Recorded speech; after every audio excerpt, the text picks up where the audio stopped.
So এই guys চলে আসলাম নতুন একটা মিনি ব্লগ নিয়ে।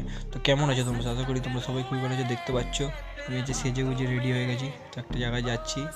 তো দেখো সাইকেল নিয়ে বেরিয়ে গেছে একটা বন্ধুর সাথে, একটা জায়গায় যেতে চলেছি স্পেশাল। আজকের দিনটা আমার কাছে অনেক স্পেশাল।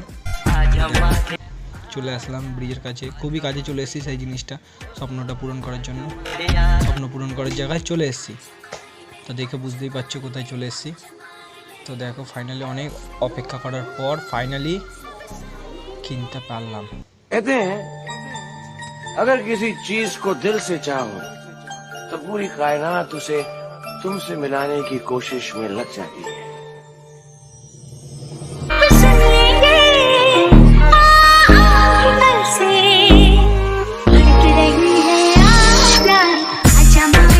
कहते हैं अगर किसी चीज को दिल से चाहो तो पूरी कायनात उसे तुमसे मिला। আমি আমাদের এখানে বজরংবলী মন্দিরে পুজো দিতে চলে এসেছি।